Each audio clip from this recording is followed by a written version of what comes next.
Hello दोस्तों, आज हम डिस्कस करने वाले हैं दो ट्रेंडिंग टॉपिक्स के बारे में जो सस्टेनेबल लिविंग के कॉन्सेप्ट्स को प्रमोट करते हैं। इको फ्रेंडली लाइफस्टाइल और मिनिमलिज्म। आजकल दुनिया में इन दोनों की पॉपुलैरिटी काफ़ी बढ़ रही है, लेकिन क्या आप जानते हैं कि इन दोनों में काफ़ी डिफरेंस है। आज के इस वीडियो में हम इन दोनों कॉन्सेप्ट्स के बीच का फ़र्क समझेंगे, इनके बेनिफिट्स एक्सप्लोर करेंगे और कैसे आप अपनी लाइफ में इनको इंक्लूड कर सकते हैं, ये देखेंगे। Let's get started. Eco friendly lifestyle. सबसे पहले बात करते हैं इको फ्रेंडली लाइफस्टाइल की। As the name suggests, eco friendly यानी एनवायरनमेंट फ्रेंडली। इस लाइफस्टाइल का मेन फोकस होता है आपके डेली एक्शंस को इस तरह मॉडिफाई करना कि आप नेचर पे जो बर्डन डाल रहे हैं, यूज रिड्यूस किया जा सके। सिंपल वर्ड्स में, हम जो भी चीजें कंज्यूम करते हैं उसका इम्पैक्ट एनवायरनमेंट पे कम से कम हो। For example, single use plastic को अवॉइड करना, कंपोस्टेबल मटेरियल्स का यूज करना, इलेक्ट्रिसिटी वेस्ट न करना और वाटर कंजर्वेशन को प्रायोरिटाइज करना। इस लाइफस्टाइल में आपका एम होता है अपने कार्बन फुटप्रिंट को कम करना। आप अपने हर डिसीजन को इस लेंस से देखते हैं, क्या ये एनवायरनमेंट को हार्म करेगा या हेल्प करेगा। इको फ्रेंडली लाइफस्टाइल के कुछ पॉपुलर मुख्य सिद्धांत: एक, रीयूजेबल आइटम्स का यूज। सिंगल यूज प्लास्टिक के बजाय reusable items like stainless steel bottles, cloth bags और bamboo toothbrush का यूज। दूसरा, renewable energy sources, solar panels या wind energy को प्रिफर करना। 3. Sustainable fashion, फास्ट फैशन को अवॉइड करके सस्टेनेबल इको कॉन्शियस ब्रांड्स को सपोर्ट करना। चौथा, local foods, locally grown organic foods consume करना, जिससे फूड माइल्स कम हो जाएं और पैकेजिंग का वेस्ट भी रिड्यूस हो। लेकिन इको फ्रेंडली लाइफस्टाइल को फॉलो करने का मतलब ये नहीं है कि आपको लग्जरी या कंफर्ट सैक्रिफाइस करना पड़ेगा। इंस्टेड, आप स्मार्टर चॉइसेस बना रहे होते हैं जो एनवायरनमेंट के लिए बेनिफिशियल होते हैं।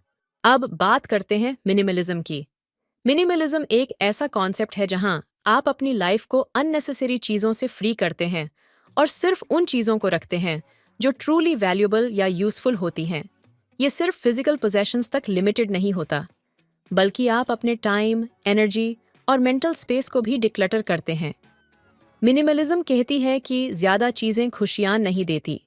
Actually, less is more. जब आप अननेसेसरी पोजेशंस को अपनी लाइफ से निकाल देते हैं, तो आप अपनी एनर्जी और फोकस को उन चीज़ों पर कॉन्सेंट्रेट कर सकते हैं जो आपको ट्रूली सेटिस्फाई करती हैं, जैसे हॉबीज, रिलेशनशिप्स और पर्सनल ग्रोथ। मिनिमलिज्म के कुछ कोर प्रिंसिपल्स: 1. डीक्लटरिंग, अपने घर और सराउंडिंग्स को अननेसेसरी चीज़ों से फ्री करना। 2. इंटेंशनल लिविंग, सिर्फ उन चीज़ों में इन्वेस्ट करना जो आपकी लाइफ को वैल्यू देती हैं। 3. क्वालिटी ओवर क्वांटिटी, ज़्यादा चीज़ों के बजाय अच्छी क्वालिटी की लिमिटेड चीज़ें रखना। फाइनेंशियल फ्रीडम, इम्पल्सिव बाइंग को अवॉइड करना और अपनी फाइनेंशियल इंडिपेंडेंस पे फोकस करना।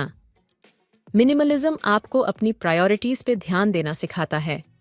ये आपको कंज्यूम करने के ऑब्सेशन से दूर लेकर जाता है और इनर पीस और माइंडफुलनेस को प्रमोट करता है। Eco friendly lifestyle versus minimalism.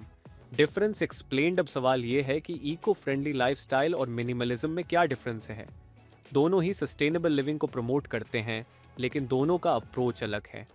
1. Focus area.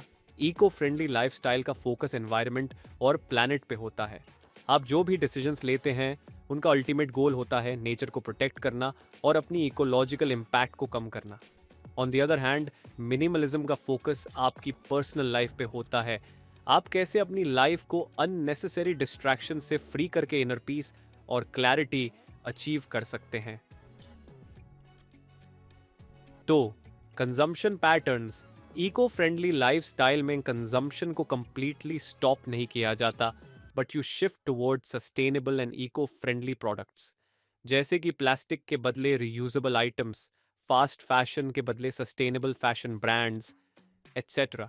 Minimalism, however, promotes reducing consumption altogether.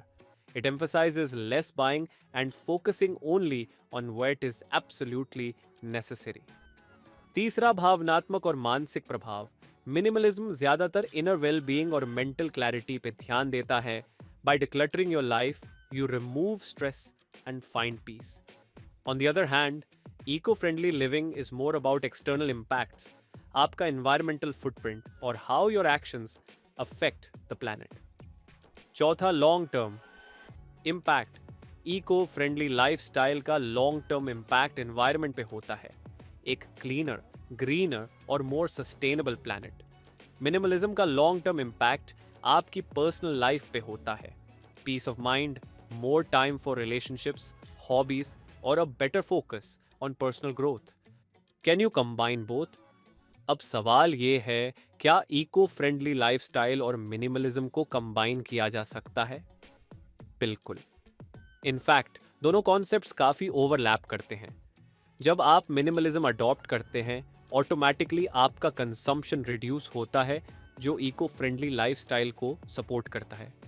और जब आप इको फ्रेंडली लाइफस्टाइल चूज करते हैं, तो आप माइंडफुल परचेसेस करते हैं, जो मिनिमलिज्म का एक कोर प्रिंसिपल है. फॉर एग्जाम्पल, आप मिनिमलिज्म को फॉलो करते हुए अननेसेसरी चीज़ों को खरीदना बंद कर सकते हैं, और जो चीज़ें आप खरीदते हैं उनका फोकस इको फ्रेंडली और सस्टेनेबल ऑप्शंस पर रख सकते हैं. कंक्लूजन. तो दोस्तों, आज हमने समझा कि इको फ्रेंडली लाइफस्टाइल और मिनिमलिज्म एक दूसरे से कैसे डिफरेंट हैं और कैसे इन दोनों कॉन्सेप्ट्स को कंबाइन करके आप अपनी लाइफ को बेटर बना सकते हैं. इको फ्रेंडली लाइफस्टाइल हमें प्लैनेट के लिए ज्यादा रिस्पॉन्सिबल बनाता है और मिनिमलिज्म हमें अपनी पर्सनल लाइफ को सिंप्लीफाई करके मेंटल क्लैरिटी और हैप्पीनेस देता है. तो आप कौन सा अप्रोच फॉलो करना चाहेंगे, या फिर दोनों को मिक्स करके अपनी लाइफ को सस्टेनेबल और फुलफिलिंग बनाना चाहेंगे? कमेंट्स में जरूर बताइए. अगर आपको ये वीडियो पसंद आई तो लाइक करें, शेयर करें और सब्सक्राइब करना ना भूलें. मिलते हैं नेक्स्ट वीडियो में. Until then, take care and stay eco-friendly.